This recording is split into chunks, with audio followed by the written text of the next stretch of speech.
Hey everyone, welcome back to the channel. Today, we're tackling a hot topic for 2025, Webflow versus Squarespace. If you're deciding which platform to use for your next website project, this comparison will help you make an informed choice. Let's jump right in. First off, let's talk about ease of use. Squarespace is a dream for beginners. It offers intuitive drag and drop tools, beautiful templates, and a simple interface that lets you build a professional site without any coding knowledge. On the other hand, Webflow is more geared towards designers and developers. It provides advanced customization options, including the ability to write custom code, but it has a steeper learning curve that might overwhelm newcomers. When it comes to design and features, Webflow shines with its flexibility.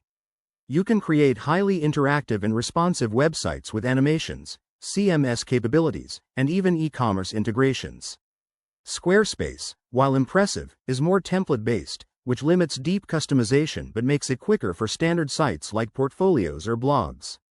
For pricing, Squarespace starts at around $12 per month for basic plans, making it more affordable for small businesses. Webflow's plans begin at about $14 per month, but they can escalate quickly with advanced features, so it's better for those willing to invest in premium capabilities. Now, considering 2025 trends, both platforms are evolving with AI-driven design tools and enhanced SEO features. Webflow might edge out for complex projects due to its scalability, while Squarespace remains ideal for users wanting a hassle-free experience. In conclusion, if you're a non-techie looking for speed and simplicity, go with Squarespace. But if you're a creative pro craving control and customization, Webflow is your winner. Think about your goals, budget, and skills before choosing.